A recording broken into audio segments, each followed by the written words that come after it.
और कोई भी ऐसा शंकराचार्य साधु संत और देश का बड़ा साधु ऐसा नहीं है जो महाकुंभ में न रहा हो।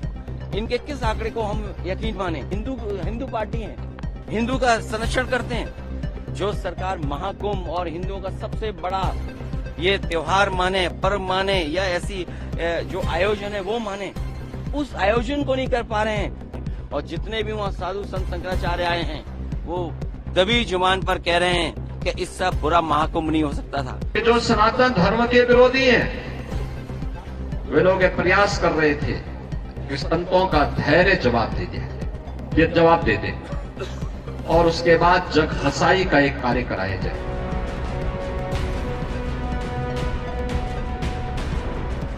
तो योगी दे रहे हैं जवाब विरोधियों को, दे रहे हैं जवाब महाकुंभ से, उसी महाकुंभ से जहां हुए हादसे के बाद सपा सुप्रीमो अखिलेश यादव आंखें दिखा रहे हैं।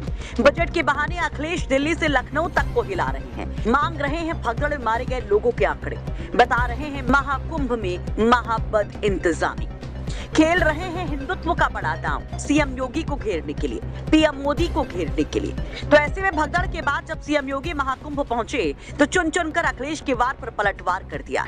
अभिनंदन करूंगा उन पूज्य संतों का जिन्होंने मौनी अमावस्या के अवसर पर पूरे धैर्य के साथ एक चुनौती हम सबके सामने आई। कुछ पुण्यात्मा उस एक हादसे के शिकार हो गए थे, लेकिन उन स्थितियों में एक अभिभावक के रूप में, जैसे परिवार के ऊपर कोई विपत्ति आती है तो परिवार का अभिभावक धैर्य नहीं खोता, पूरी हिम्मत के साथ खड़े होकर के उस चुनौती का सामना करते हुए उससे उभारने का कार्य करता है। और आपने देखा होगा कि जो सनातन धर्म के विरोधी हैं वे लोग ये प्रयास कर रहे थे कि संतों का धैर्य जवाब दे दे, ये जवाब दे दे और उसके बाद जग हसाई का एक कार्य कराया जाए। लेकिन मैं अभिनंदन करूंगा पूज्य तुलसी पीठाधीश्वर जी का भी, पूज्य जोना पीठाधीश्वर जी का भी, अपने सभी 13 के 13 अखाड़ों का भी। तो योगी सनातन और संतों के शस्त्रों से अखिलेश पर बड़ा आक्रमण करते हैं। अखिलेश यादव के हरदाम को पस्त करने की कोशिश योगी करते हैं। अब जरा ये समझिए कि आखिर सीएम योगी के इस बयान का मर्म क्या है।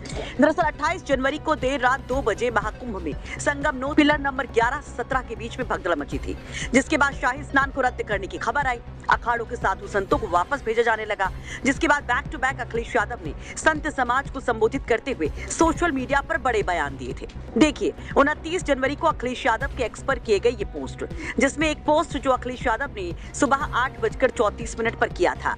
इसमें अखिलेश यादव एक और महाकुंभ में मारे गए श्रद्धालुओं को श्रद्धांजलि देते हुए दुख जाहिर करते हैं, तो वहीं दूसरी ओर शाही स्नान को लेकर लिए गए तत्कालिक फैसले पर भी सवाल उठाते हैं। अखिलेश यादव लिखते हैं, सतयुग से चली आ रही शाही स्नान की अखंड अमृत परंपरा को निरंतर रखते हुए राहत कार्यों के समानांतर सुरक्षित प्रबंधन के बीच मौनी अमावस्या के शाही स्नान को संपन्न कराने की व्यवस्था की जाए। थोड़ी देर बाद अखिलेश यादव एक और पोस्ट करते हैं 9:59 पर और लिखते हैं, महाकुंभ में आए संत समाज और श्रद्धालुओं में व्यवस्था के प्रति पुनर्विश्वास जगाने के लिए यह आवश्यक है कि उत्तर प्रदेश शासन प्रशासन के स्थान पर महाकुंभ का प्रशासन और प्रबंधन तत्काल सेना को सौंप देना चाहिए।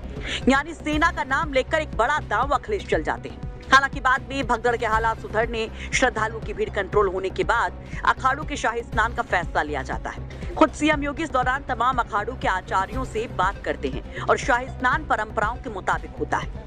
वैसे अखिलेश यादव लगातार महाकुंभ में हुए हादसे पर योगी सरकार को घेर रहे हैं। आज यानी कि 1 फरवरी को भी बजट से पहले सदन में अखिलेश यादव ने सपा सांसदों के साथ प्रदर्शन किया, तो ही बजट आने पर बड़ा बयान भी दिया।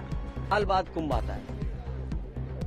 जो सरकार को आंकड़े देने चाहिए थे, हमारे लिए आज बजट के आंकड़ों से ज्यादा जरूरी है कि जिन लोगों की जान गई है वो आंकड़े। जो सरकार मरने वालों का आंकड़ा न दे सके, जो सरकार खोए लोगों का आंकड़ा न दे सके, जो खोया पाया केंद्र है उसमें बड़ी संख्या में लोग भटक रहे हैं। कुंभ में लोग अपने मोबाइल पे अपने परिवार के सदस्यों की तस्वीर लेकर के, कोई अपनी माँ की तस्वीर लेकर के, कोई अपने बेटे की तस्वीर लेकर के, कोई अपने परिवार के सदस्य की तस्वीर लेकर के कुंभ में लोग भटक रहे हैं, लेकिन सरकार उसकी जानकारी के लिए कोई इंतजाम नहीं किया है। जो आंकड़े बताए जा रहे हैं जान जाने के, वो झूठे आंकड़े हैं। जिस सरकार को 17 घंटे से ज्यादा लग गया हो जानकारी देने के लिए कि वहां पर भगदड़ हुई है, लोगों की जान गई है, और जब हम और आप लोग बात कर रहे हैं 100 घंटे से ज्यादा हो जाएंगे। लोग जो स्नान लेना चाहते थे, कुंभ में स्नान नहीं करा पाई सरकार। लोग त्रिवेणी में जाते हैं स्नान के लिए, स्नान नहीं करा पाए। और कोई भी ऐसा शंकराचार्य, साधु, संत और देश का बड़ा साधु ऐसा नहीं है जो महाकुंभ में न रहा हो।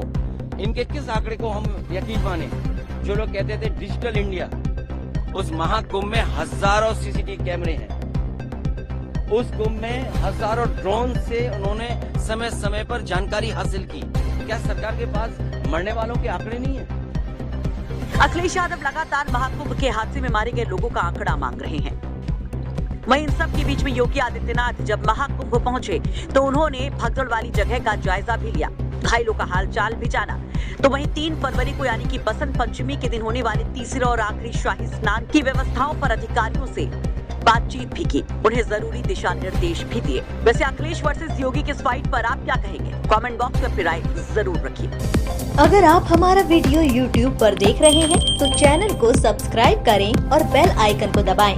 यदि आप हमारा वीडियो Facebook पर देख रहे हैं तो पेज को लाइक और फॉलो करें। धन्यवाद।